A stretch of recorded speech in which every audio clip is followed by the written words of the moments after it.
Yeah, this is part 6 of the driving videos. This one's going to have several topics. So let's get started with it, and I hope you enjoy it. Make sure to share and subscribe to the channel. You all have fun now.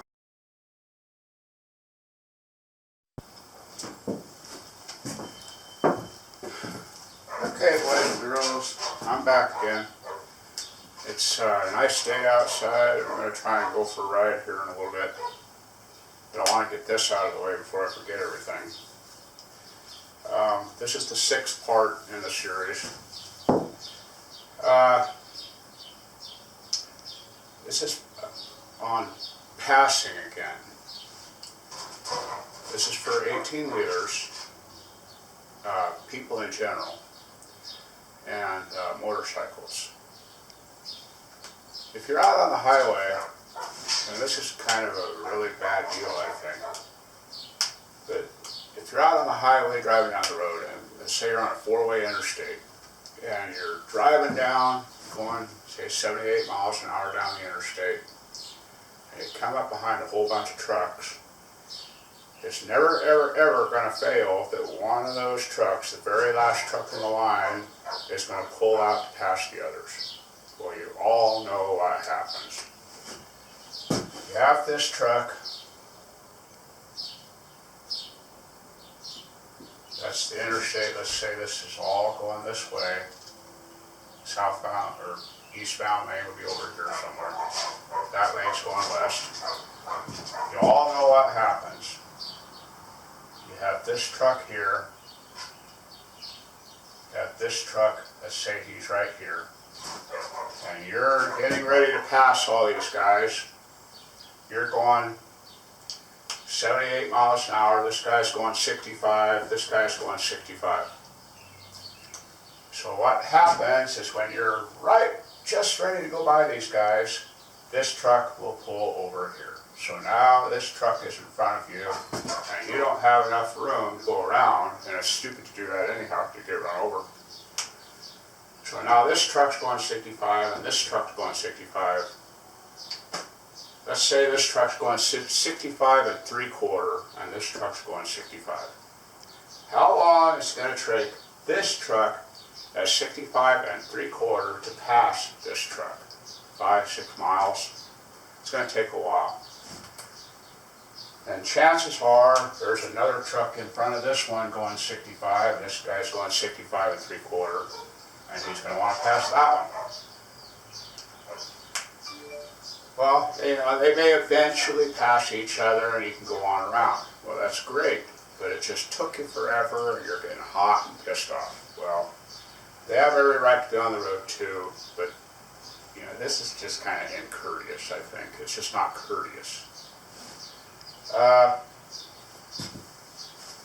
Now what they're going to do, and car drivers should take a lesson from this, is once they get past, say the truck that's going 65 is here, once this truck passes, he's going to go up quite a ways before he pulls back over into this lane. That's because this truck wants to give this truck plenty of room. So they don't just pull right in front of each other. Now it's the opposite for cars. When a car passes, let's say this is a little Opel Kadett or something. Now you guys probably never heard of an Opel Kadett. It's my second car. It's red, ran really good as a little sports car. What these cars will do to this truck is go zip 6 inches off this guy's bumper. What happens if something went wrong with your car when you went zip? What happens if you got a flat tire all of a sudden when you went zip? What happens if a deer jumps out of you when you went zip? Something's going to happen right there. And that truck, when you went zip 6 inches off this bumper, is going to run over you. You will die.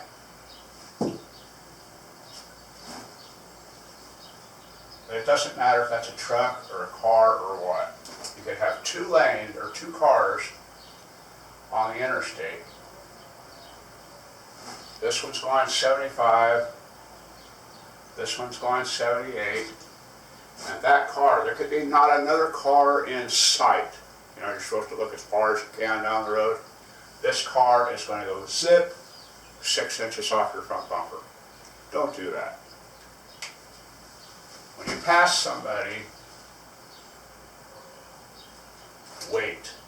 Get up here a ways. Get 50, 60 yards ahead of them, then pull over. Always. Now in Denver, or on I-25 in Colorado in general, forget it. That's not possible. Because you got car,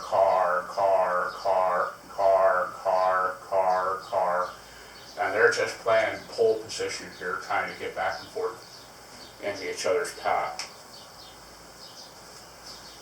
Gotta be careful. Gotta watch what's going on very closely.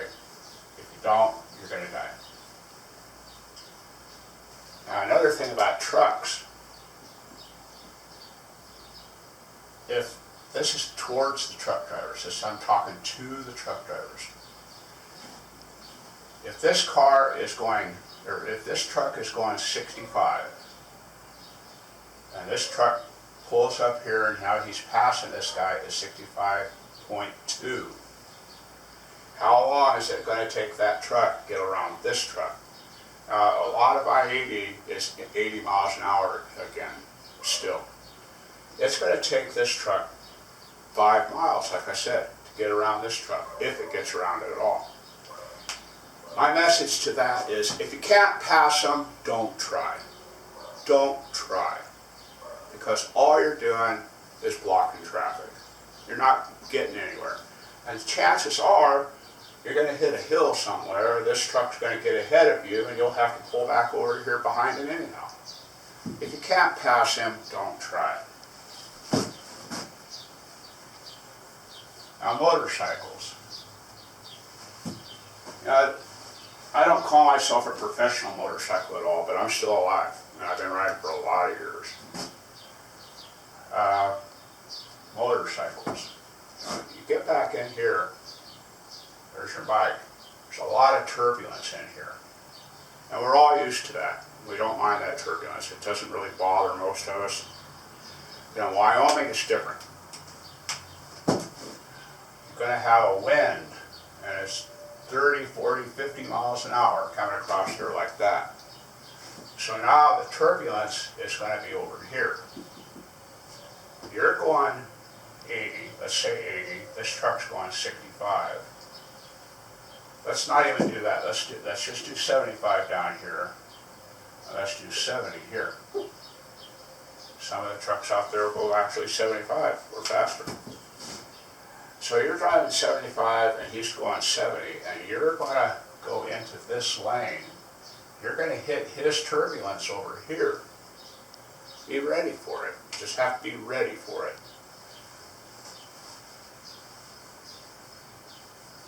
So now you're over here passing. You have this wind coming across here. This wind is going to cause a suction effect, because when it hits the truck, it's coming across here like this. It's going to go over the truck and around like that. That's what the wind is going to look like. So the wind is going to come around and pull you back towards the truck. It's just something, it doesn't happen a lot, but it happens. You hear a lot about riders who get sucked up underneath the truck and killed. And that's how it happens. That vortex comes around here and pulls you under the truck. It does happen. So what I do when I'm riding, even if it's not windy, when I pass a truck, I get all the way as far over here to this side as I can and stay on the road. I get way over and leave this end here empty. And I don't get that effect. I don't even feel the truck if I'm going way over here. And it works really, really well. I don't mind it. I'll ride in here if I have to, but I usually get way over here, and it works pretty good. Another thing about motorcycles passing trucks, if you're going 70, or if the truck is going 70 and you're going 75, you need to get around that truck. And I'll do it. I will do this in a heartbeat. I will go up to 85 if I have to get around that truck. Just get around the truck. Trucks are scary. You don't know when the last time they checked their tire pressure was. You don't know when the last time they checked their frame. There's so much that can go wrong with those trucks. And I'm not saying it's going to. 99.9% of the trucks out there are in pretty good shape. It's that 1%, 0.1% or whatever, that's going to kill you. So get around the truck as fast as you can and slow down the speed limit. If a tire blows on that truck, say it's one of these tires up here, it's going to throw that truck off, pull it into your lane, you're going to die. So get around the truck. I don't know if any of you have ever witnessed or been next to, I have in the car a couple times, been next to a truck when the tire blows. It's nasty.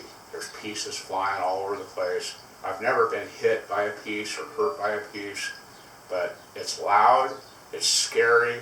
Get around the truck. If you're on a motorcycle and one of those tires blows and a piece of rubber hits you, you're dead. You're just dead. No biggie. Worm bait, that's what you become. But that's passing. That's all I really had to say about those two things. Just truck passing and bike passing. There's things like on a motorcycle that you really have to watch out for. If you're on your bike, say you're on your bike and there's a road here and a car here. You're going 65, speed limit 65, that means Colorado they're going 75 and Utah they're going ONG. So you're cruising down the road at 65 and there's a car right here. You need to look at that car. I'm a terrible artist, but here's the car. Okay? Look at that car. Look close at that car when you're approaching it. If that driver is not looking at you, you better start slowing down, because that driver is going to pull out in front of you. If that driver is looking at you, there's a fair chance he's going to pull out in front of you. Just be ready.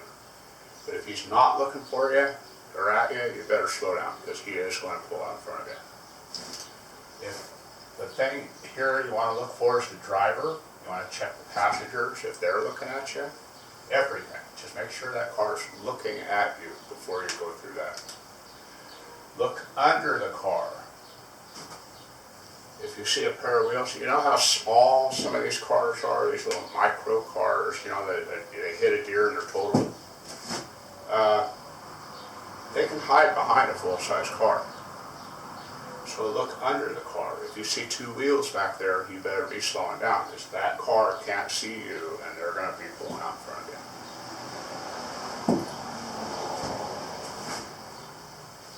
There's all kinds of stuff. If you see that car, let's say this is the bottom of the car, here's the road, and there's a pair of feet underneath that car that you can see. There's kids or somebody playing on the other side.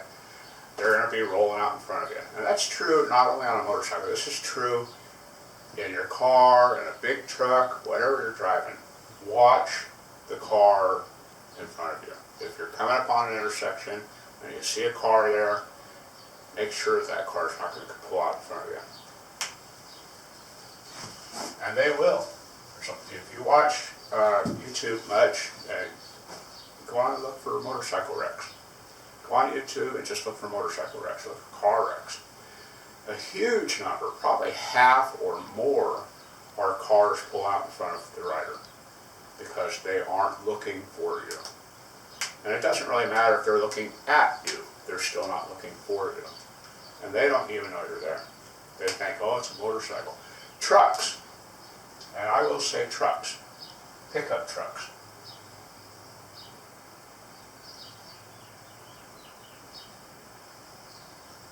These people think they own the road.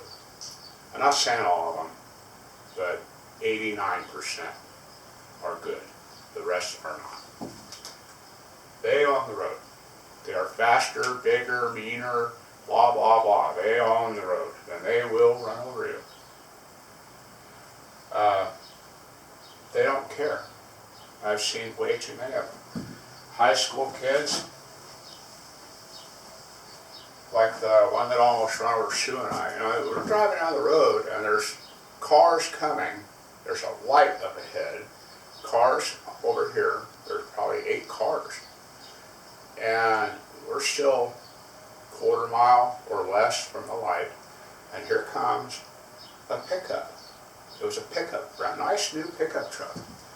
Fast as he could go, full to the hilt with kids, passing in our lane all that line of cars, and he passed the entire lane of cars. We had to get off the road. There's another car behind us. He had to get off the road. I was pissed. I almost chased this kid down. The car was full of teenagers. You know, they're laughing, just laughing when they went by. Ha ha ha, look what we did. We made those motorcycles and that car get off the road so that we could be stupid. Things to watch for though. You watch for their eyes. You watch for sudden movements. You watch for cars when you're riding down the interstate. And I told you, watch as far ahead as you can. Keep an eye as far as ahead as you can. If you see a car go like this in front of you, a quarter mile, half mile down the road, there's a reason for that. Maybe it's texting, maybe not. Maybe there's a big chunk of rubber in the road. You've got to have some reason for doing that. Just keep your eyes open, swerving. There's turn signals. Like I said, people don't bother to check their blinker fluid. Those turn signals are a useless item on many, many, many cars. You're going to have people pull up to a stop sign. Now, we did the 4-way stops yesterday, and they're going to want to turn left in front of you with no turn signals. The car that's moving always has the right of way. Just go. If he's just sitting there, you go, and if he flips you off because he wants to turn, hey, he didn't have his turn signals on. It's going to be his fault. Speeding. You're driving down the road, you need to watch those rear view mirrors. You need to watch what's in front of you. Because people don't understand that, 65 or 75, they don't think it applies to them. Like Utah, the speed limit is OMG. Very, very true. If you come out here to Wyoming and drive up and down I-80 or up 287 towards Casper or anything like that, they're out of sight before you even have a chance to see them. Between, let's say, Denver and Colorado Springs, it doesn't seem like there's a speed limit at all. Between Denver and Colorado Springs, those people will be going, and I'm not joshing you a bit, 95 to 100 miles an hour. That's how fast they'll go. They'll go that fast, bumper to bumper. And it's stupid. You see, every single day you see accidents on that road. It's because they're going too fast. I call those people that go flying by me at 100 miles an hour, I call them bear bait, because they're going to get the ticket, except Utah. Utah doesn't get stopped, but they're the ones who are going to get the ticket. You can probably even speed up a little bit behind them, watch their tail lights, wait for the red lights and siren to turn on in front of them, let them get pulled over, bear bait. I got notes here. Another thing is cars pulling on the road. You get a lot of people that don't care that there's somebody coming down the road and you're going 70 miles an hour or 65 miles an hour and somebody is going to pull off on the road. What we were talking about, watch their eyes. Well, they think that that 200 yards is enough for you, for them to speed up to 65 miles an hour and you to slow down. Well, it shouldn't be that way. The person on the road has the right of way. The person at the stop sign does not have the right of way.